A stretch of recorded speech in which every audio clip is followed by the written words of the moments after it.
Hey, what's up, everybody? I'm here with my good friend Jessica Mendoza Rosales, and we haven't caught up in a long time, so I'm excited to do this. We have been friends for a long time, Mhm. probably almost 20 years, probably now that I think about Well, it, give or take. Ileana's 22. So yeah, So about that. yeah. So met each other through through the church world, through community service and music and working with youth, and amazing story and career that you've had. So many lives that you've impacted. So for those that don't know you, please tell us about your story and kind of where you're from and how you got into the ministry that you're in now. Okay. So my name is Jessica Mendoza Rosales, or just Rosales. And I grew up, I was born in Salinas, but I grew up South County. So I grew up Oh, in a little town of Soledad. My parents still live there. I grew up there and then went to high school in Gonzales High School because Soledad didn't have a high school at that moment. right, right. So we were bused from Soledad to Gonzales. So I'm a Spartan. And now Soledad has a high school. My mom lives right across the street from the high school now. But I grew up there, and then Awesome. I went to school in Gonzales, and then I went away to college in Santa Cruz right after in the 1900s. Um,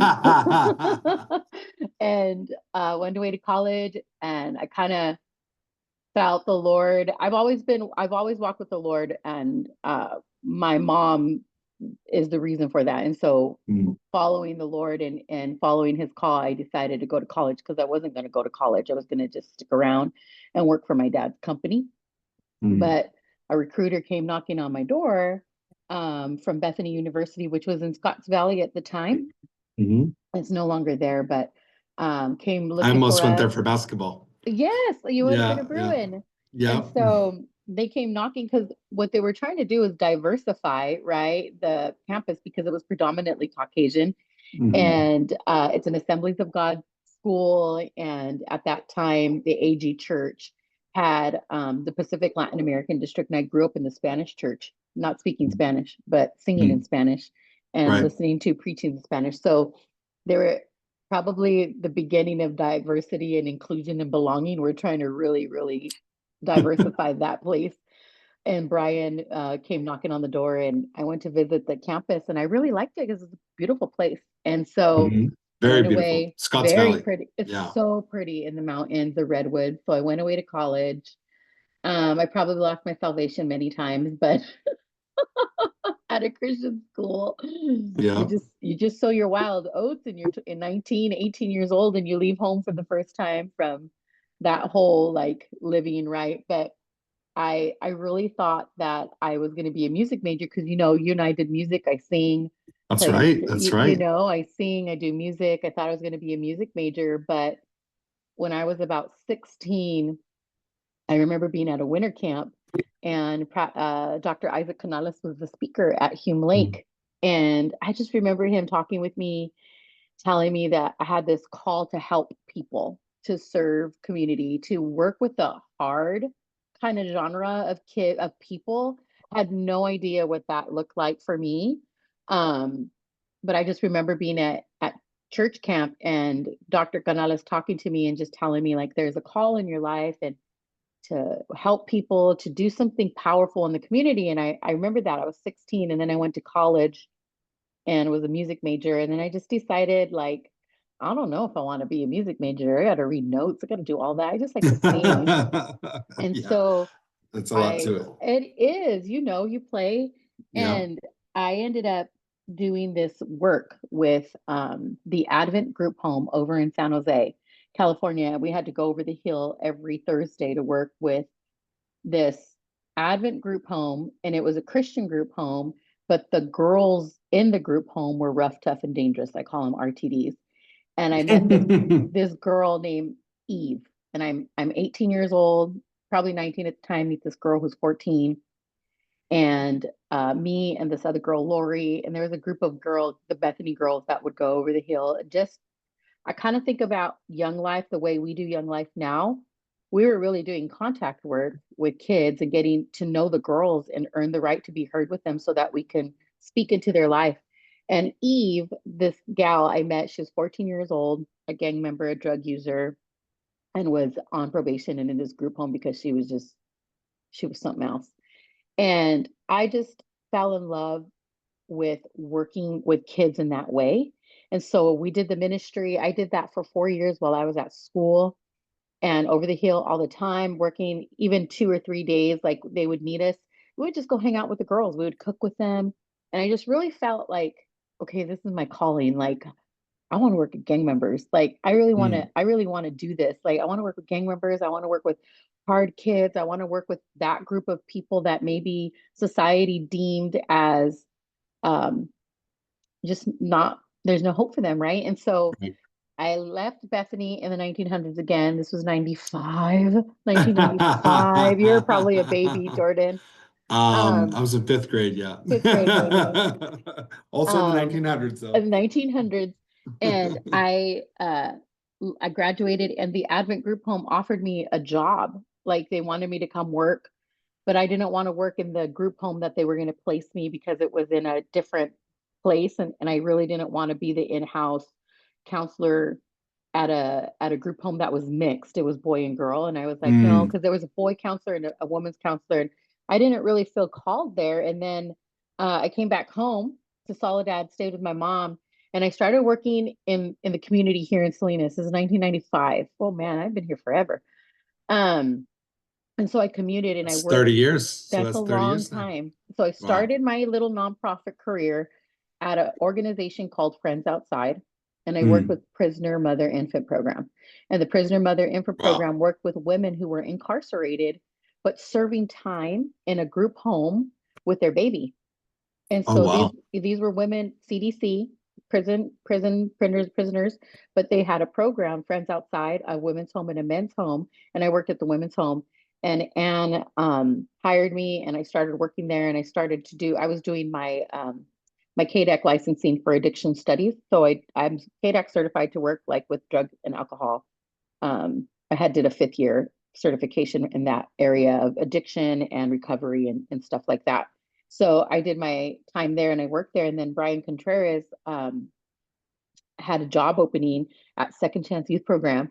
And so I was like, this is my chance to work with young people. Like in, like I'm gonna do it. And so I interviewed and then Brian hired me at Second Chance Youth Program.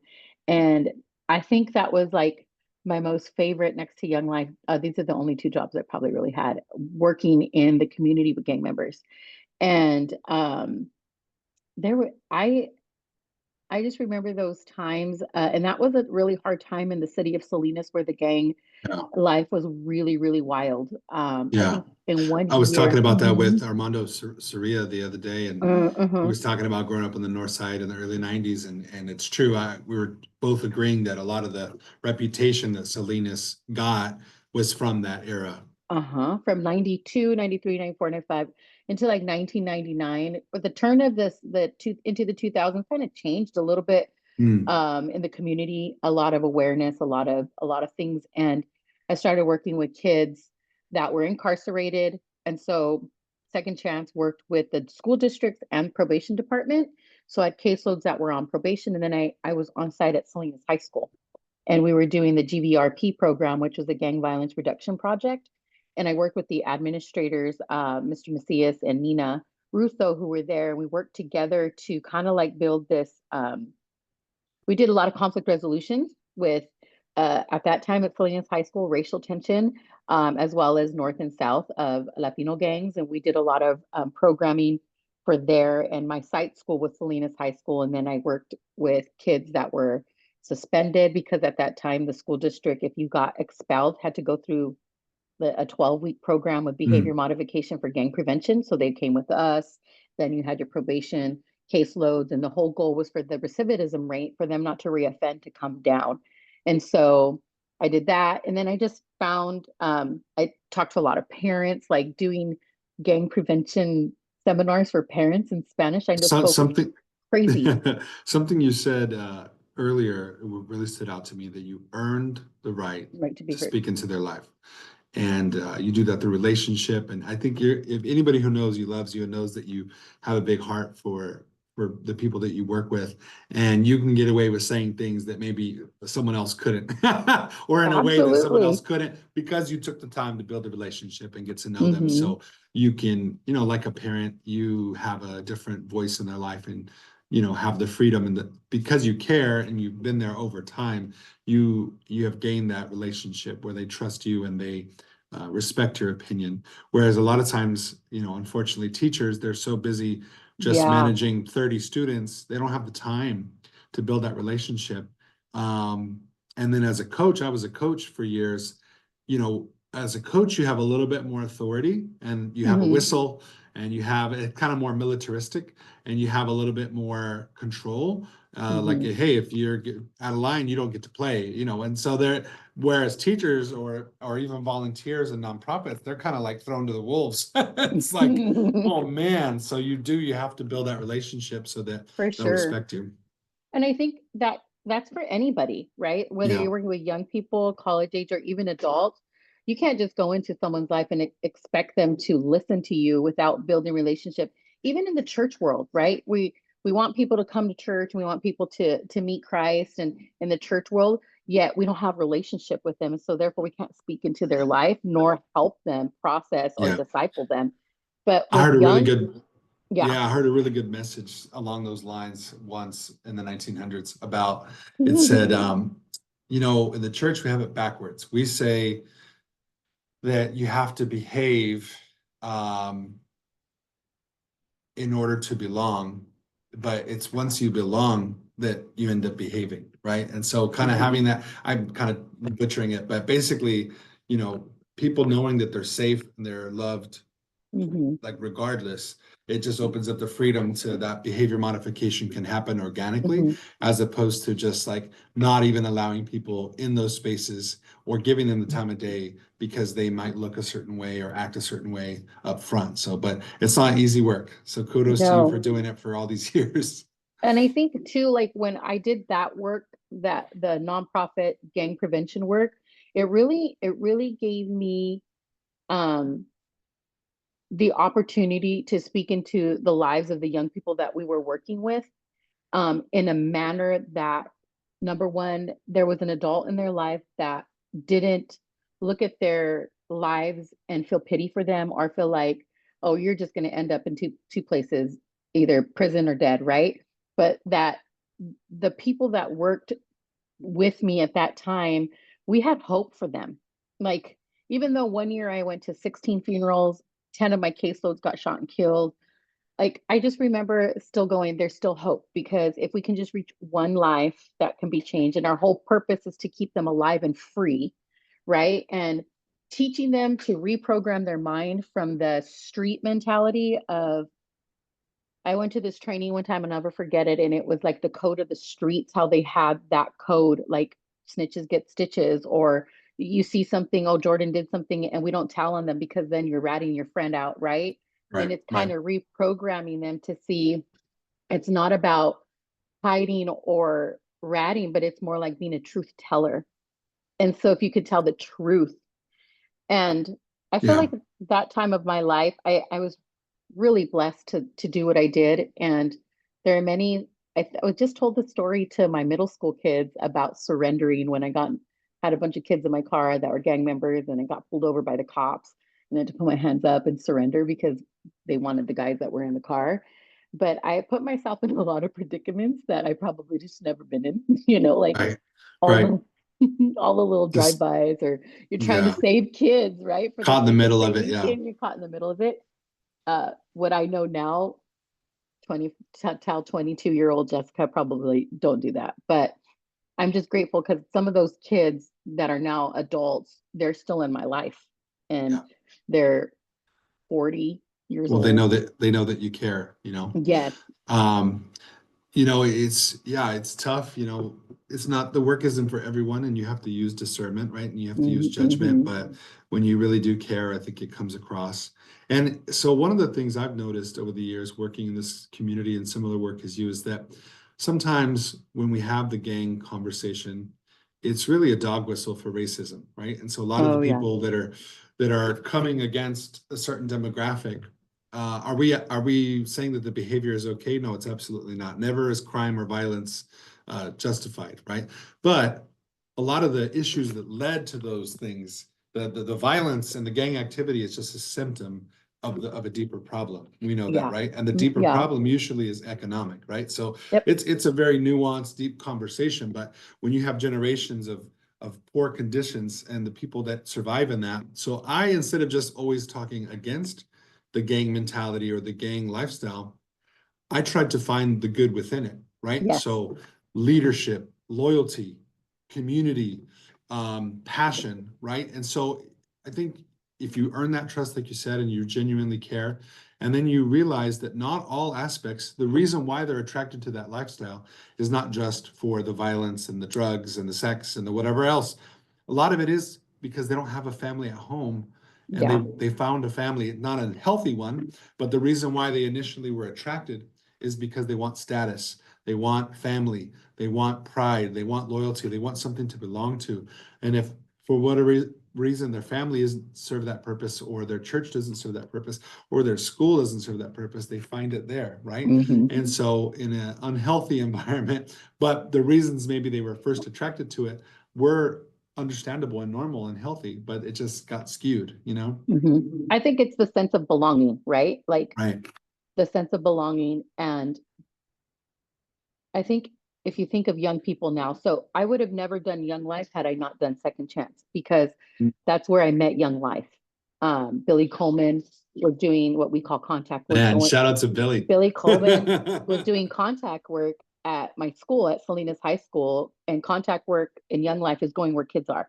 We believe in going where kids are, because I think and you've been in the church world and you've been in the faith world, where we can open the door to the church or to a building, but young people aren't going to come there. So we Right. have to go where they are. So he was doing contact work at my school site, and I was trying to figure this guy out, like, who are you? And he came on, and if it wasn't for Billy Coleman, I wouldn't be here. Uh, 26 years later, still on Young Life staff. But he came on, and he introduced me to Young Life, and I found a place where the kids that I was working with at Second Chance could come in a non-threatening environment and hear about Jesus. And the way they presented Jesus was like, a wow, this Jesus goes to the margins. This Jesus talks to women. This Jesus talks to people who are probably not even part of the society. And Mm, and here's this man, and I could find a place where kids could feel safe at the Young Life house. They felt like, oh, if Jessica and Billy are there, we're going to be all right. yeah. um and it crossed over. I mean, it was a really hard decision for me to leave Second Chance because of the work, and I felt called to that environment, that group of kids. But it gave me a space where I could share hope in a different way, but still do. I was still working part time. I did groups for Brian, still up with the Family Resource Center. I did a bunch of little things for him on the side, still keeping that kind of connection, because I felt like if I'm still connected, then my faith work can still be uh, included in what I was doing. And then I could still go in the juvenile hall. I can still go to Silver Star and do group lessons, because my group and my reoffending, like the kids that were in my groups never reoffended. So Brian wanted to keep me because I was like one of his better group Yeah. counselors. And Success rates. so Yeah. that's right. Yeah, the recidivism rate was low in my group. And so Awesome. coming into Young Life, and I think when you come from the church into Young Life, it could be it's a culture shock, because we're so used to doing church one way, where Young Life's methods are so different. And I really liked it because it's about relationship, building relationships. Yeah, And I think people get stuck in their cultural norms. And mhm, I've had to learn, and I've had to help some of my friends understand to separate mhm, what's biblical, right? And what's like true in regards to your faith versus what's just tradition and church yeah, culture, right? yep, And sometimes we mix them so much that we end up worshiping church culture and tradition, and we're not following the actual, if you believe in yeah, Jesus and you believe in the Bible, and if your traditions don't match that, then there's an issue. And for so Hmm. long, so many different churches had they put their tradition and culture on the pedestal over the actual words and life of Jesus. Like you said, met with a woman at the well, for a rabbi to meet a woman who was not married in the middle of the day at the well, because that's the only time she could go where the other women wouldn't harass her. Hmm. Yeah. Meeting with tax collectors, which is the Hmm. equivalent today of like bookies and Yeah. gambling guys, right? And so it's like Jesus was hanging out with all the people that the church people didn't want to, right? Hmm. And it's like, so when church people say, "Oh, I remember being a youth pastor," and some of the church ladies, bless their heart, they were having a hard time with some of the kids that were coming in, and they're like, "Make sure they take off their hat in the house of the Lord," and I'm like. And don't be chewing gum. Yeah, I'm like, okay, well, I'm just happy that they're here. Let's Me start with that. too. Let's start with that. And you know what? And I would take some of these kids home and see what they were going home to. And it was like, you know what? It's a miracle that they're even willing to come. So Good. let's embrace them where they are. And you know Yeah. what? If they make a mess, I'll clean it up. Absolutely. And so I had to go out on, stick my neck out sometimes because I was like, man, these old church ladies are paying my salary. So I can't upset them too much, but at the same No. time, it was like, hey, like, do you want to say the same 10 old people on Sunday? Or I was started getting hundreds of kids on a Friday night Yeah. because I remember. and it was like, okay, well, like, and that's not the only measure of success, but it's like, obviously, we're getting a response, and so anyway, And they but just need a place to go. exactly. And it doesn't change. Yeah. I think the needs of young people never change, right? I remember uh I do middle school ministry. We call it wildlife, and people look at me and think I'm crazy because I love wildlife kids. Yeah. Um, and if you look at Gen Z now, the Gen Z culture, and one of my staff persons, Mariah, she's a Gen Zer. She has to help me when I'm texting because I don't know if it's you. I when I text on my keyboard, like because you know how on the Mac you can text, Oh God, be I careful. I use punctuation. And so people think my younger Gen Z group thinks I'm mad because I use a period. And so I'm like, I'm not mad. Like I'm just typing appropriately. And then Right, Mariah right. Mariah has to help me and be like, no, just send a couple of emojis so that they don't Just think send a think you winky think face, see yeah. winky face.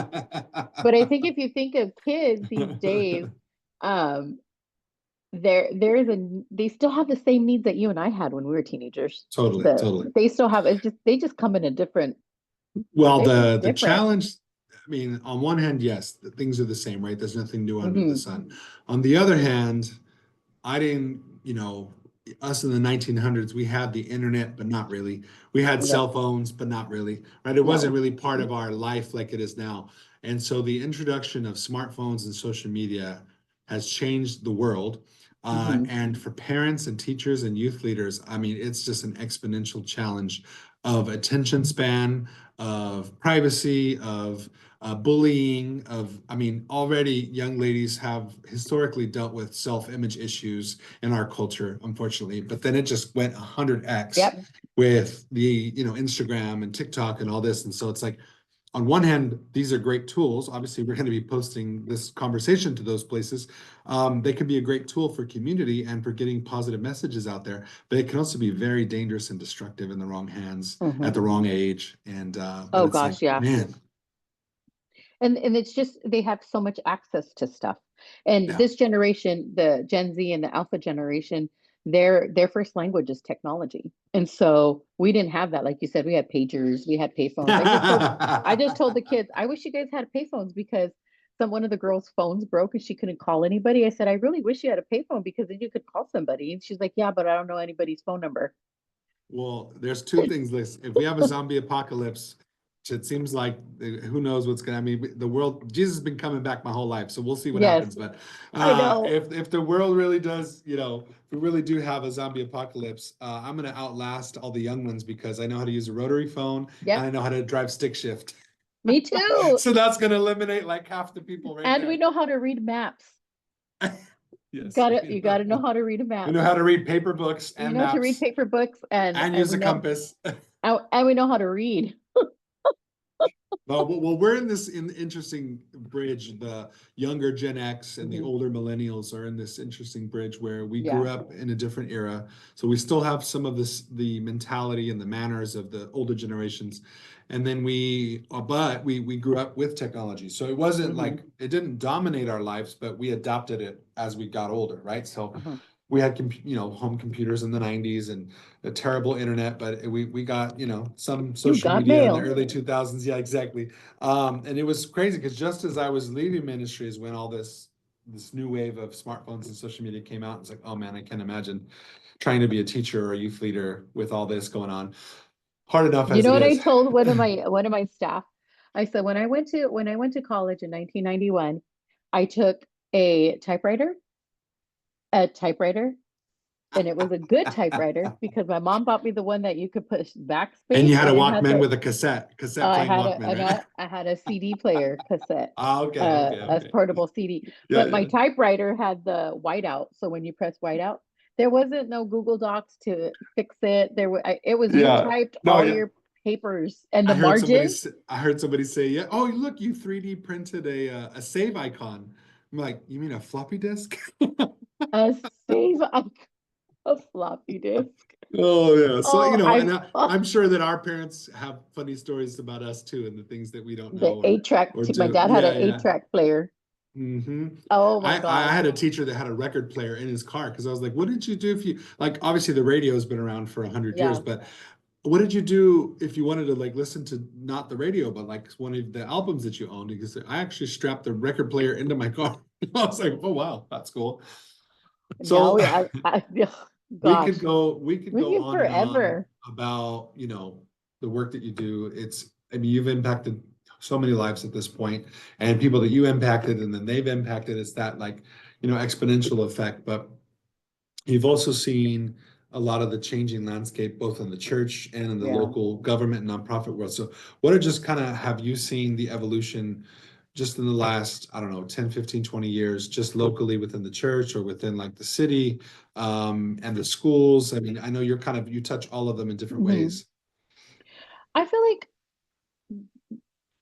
number one, schools are very open to what we do in the community. I think because we come from the nonprofit sector and we're not like the Bible beating Christian, right? And we're ecumenical. So some of our leaders are Catholic, some of our leaders are Protestant, some of our leaders come from different denominations, right? And so I think what I've seen a lot of change in is I feel like um, maybe because I'm not in the secular nonprofit world, I don't know what's happening in like BHC and all these building healthy communities stuff.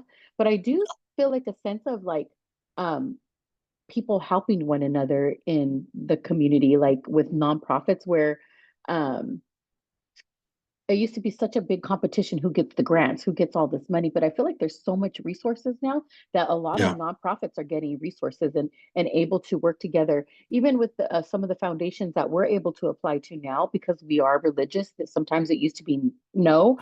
Now Yeah, because yeah. we have a Young Life house, we're open every single day after school. There's 50, 60, 100 kids coming through a week. We're It's providing awesome. services for them, and it's not just programmatical. It's like the leaders are there helping. I feel like there's a community and amongst the nonprofits that seem to like go, oh yeah, let me see how I can work with them to to help kids. Like I send kids to the Y, I send kids to Boys and Girls Club.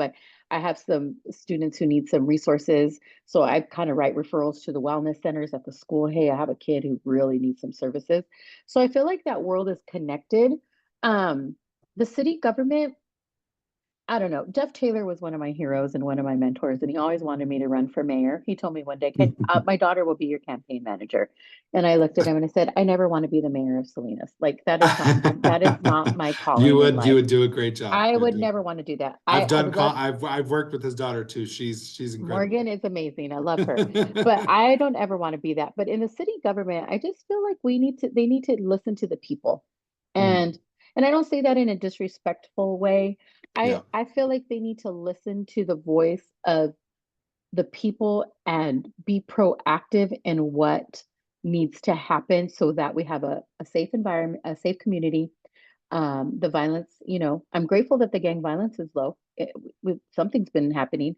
but also to provide spaces for young people. Like, and I've seen it because I follow the city Instagram. I see there's more and more. I need to get more involved with the Youth Alliance in the community because they're doing such a great job. But just provide spaces and funds for places for young people. I know the issues of Yeah, the guys on the bikes. yeah, yeah. Those some of those kids are my kids, and I hear them when I'm driving. Miss Jessica, I'm like, oh my gosh, I don't know you. Yeah, I don't yeah. know you. Don't get in trouble. Yeah, But just providing safe spaces in our community, and I feel like yeah, there needs to just be, feel like we need to hear the voice of young people more and their absolutely. needs. Yeah, that's a really good point, is instead of being quick to judge or quick to discipline, let's listen, right? And then obviously there needs to be some discipline and some safety, and part of that is a generational issue. Part of that is parents are, nowadays both parents are working and barely Yes. making it, and it's so expensive to live here in Monterey County that they're just in survival mode. And so, of course, the kids kind of fall through the cracks. And I mean, my parents kind of had this mentality. A lot of people did. It's like once you kind of get to teenage years, like figure it out. You're on your own. You're old enough to Hmm. handle things. At least in our generation, I was taking care of my younger siblings, making dinner, Yeah. walking to school. And there was a little bit more freedom and autonomy back then, even though it was dangerous too. But now, in a weird way, they're almost too sheltered, and so it's kind of Hmm. like they don't know how to interact with the world. The And pa- they don't know how to talk to the people. the pandemic did not help, right? No. That was probably the word for the generation that dealt with that in distance learning. I think it was devastating for their education and also for their social skills. So I think, yeah, like you said, we just need to collaborate and work Hmm. together. And one of the reasons that we were successful when I was a youth leader was, one, we had the space, and so Yeah. we had that great building that we had just built for that purpose. And for me, I wasn't like on the clock. I was like, this is my calling.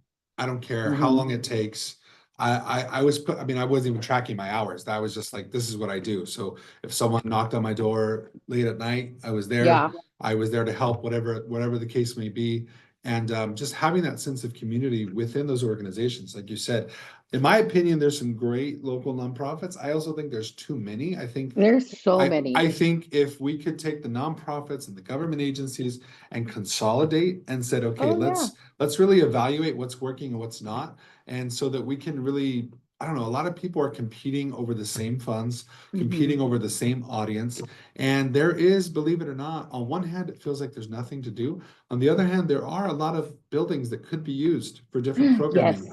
And so if it's whether it's Rec and Park District of the city or the county, or whether it's the Boys and Girls Club or Young Life, it's like, hey, all the schools have their own programming. We're all trying to do the same thing.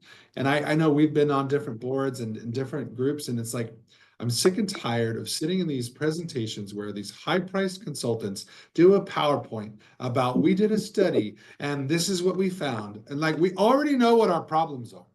Yep. Let's stop talking about it. Let's stop doing studies. No more PowerPoints from outside consultants from big cities that we pay all this money to. Let's put that money directly back into Hmm. the kids and the community. And Digital Nest is a great example. Digital I Nest is love an that place. awesome program, I just awesome found them. facility.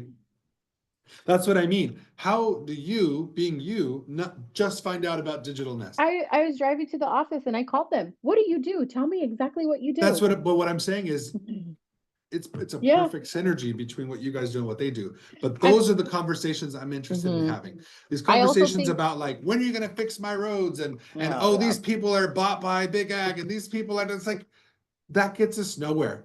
How can we get Young Life and Digital Nest to collaborate? Because I feel from like we're that, a yeah, a spoke. Like exactly. I think of nonprofits as there's too many in the city. Absolutely right. And I don't know if they're fighting still over money, but because we never get that I don't money. know if they're So fighting. They're just or like, they're just they're not competing. efficient. They're Yes. they're And it's all the they're same they need to same consolidate. group, right? Yes. And so Yes. I think we're all like a bike wheel, and we're like the Young Life is kind of we're a catch 22 sometimes because we are part of the church, but we're not the church. Like we go after the unchurched kids. Like Right, some people are right. like, "Oh, is it for Christian kids?" Oh no, it's for the LGBT community. It's for kids that are the furthest out, have no idea who Jesus is. I have Muslim kids in my club. Like Yeah, everybody is welcome to come hear the story of Jesus. And then also too, guess what we can help you with? We tutor. We do all these other little things. Come after school, you need to, come hang out, do your homework. And so we're not just about Jesus, we're being Jesus and right. reaching kids right where they are. And But when I you think do it, you don't have to explain it. mm-mm. And I It know just that there's metrics. mm-mm. I know that you have to do reports and you have to justify your We funding. I do. get it. I get it. I get it. But on the like, just when you by authentically doing what you're doing, the results speak for themselves.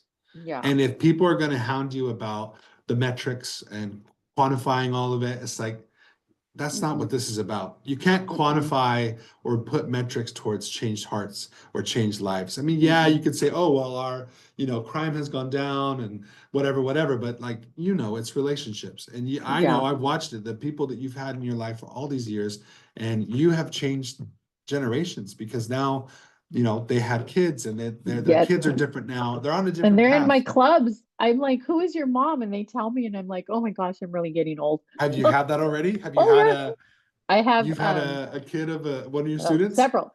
Oh my God. Several.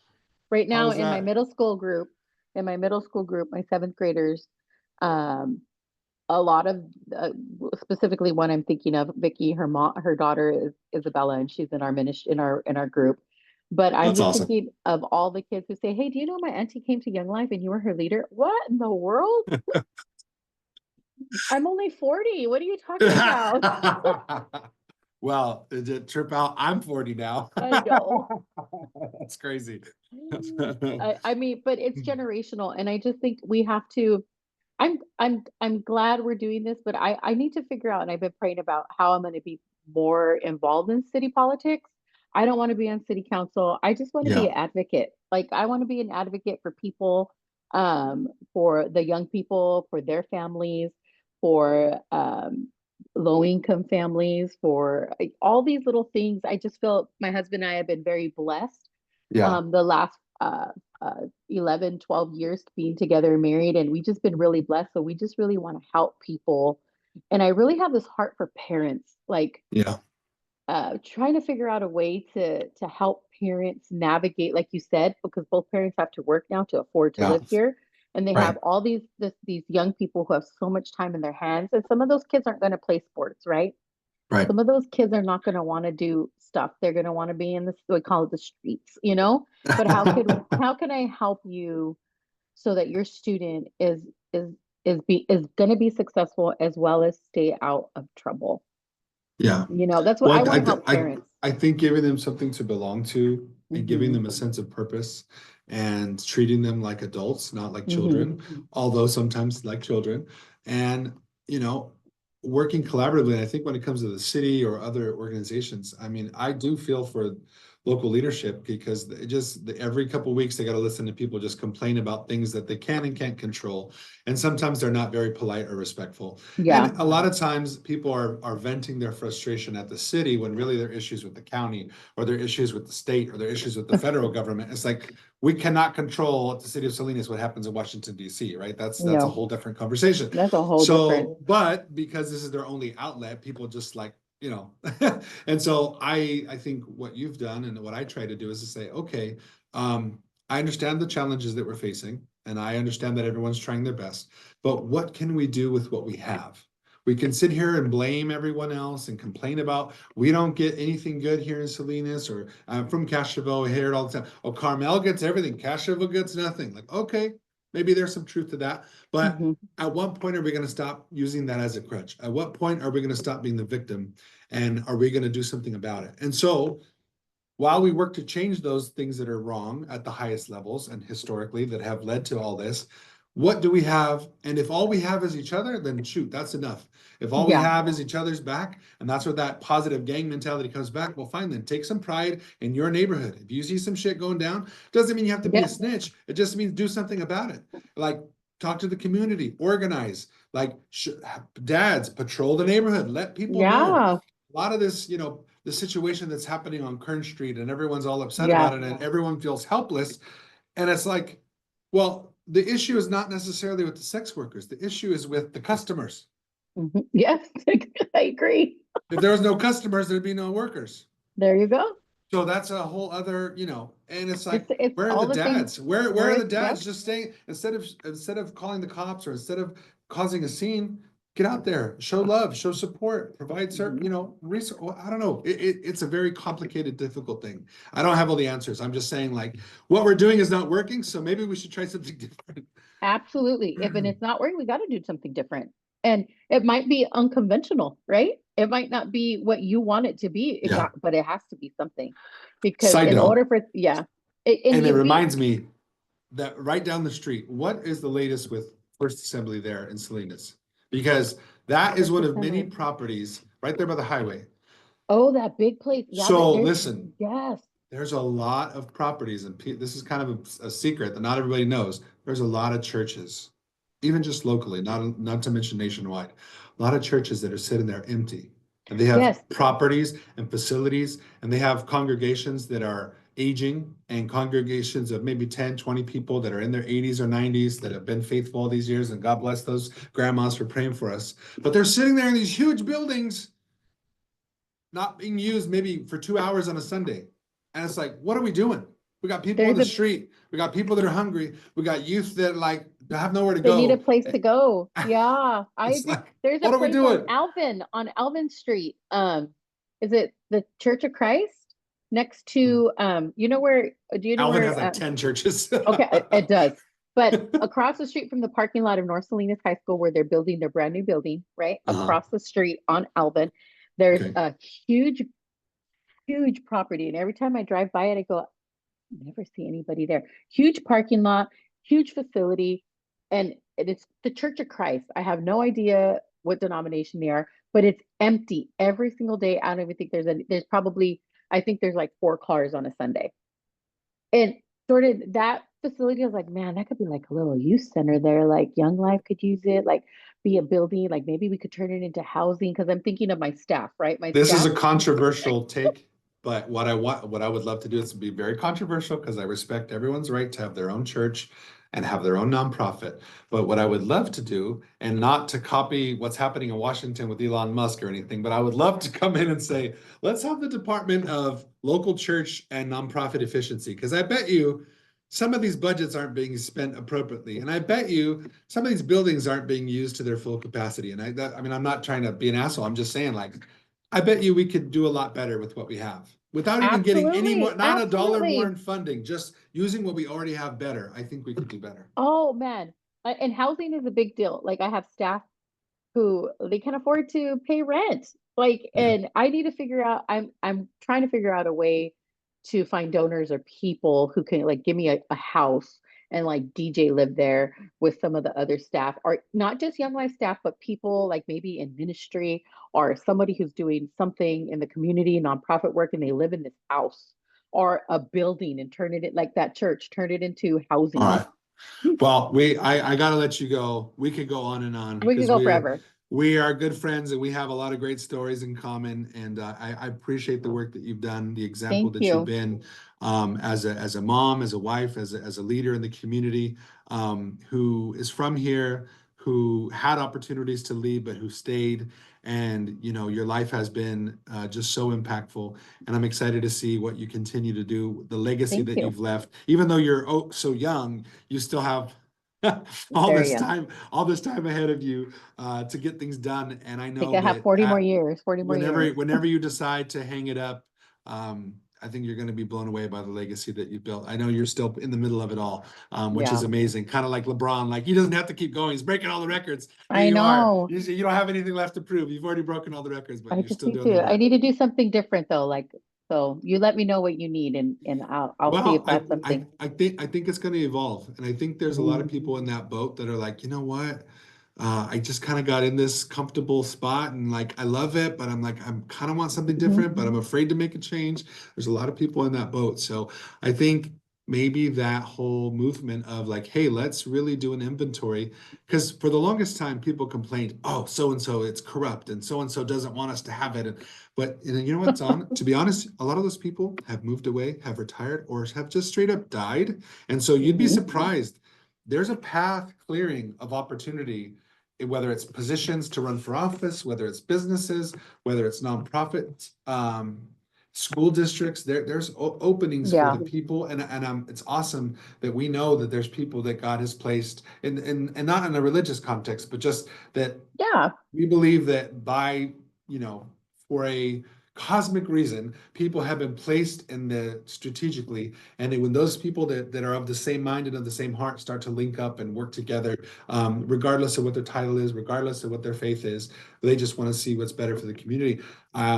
I think we're going to see some amazing results. So that's one good thing about social media, is now the right people are finding each other. Yeah. Like, hey, we should be Oh yeah. friends, Hey, Yeah. we know some of the same people. We should, and it's exciting. And that's hopefully what I'm able to do with this podcast, is highlight some of that.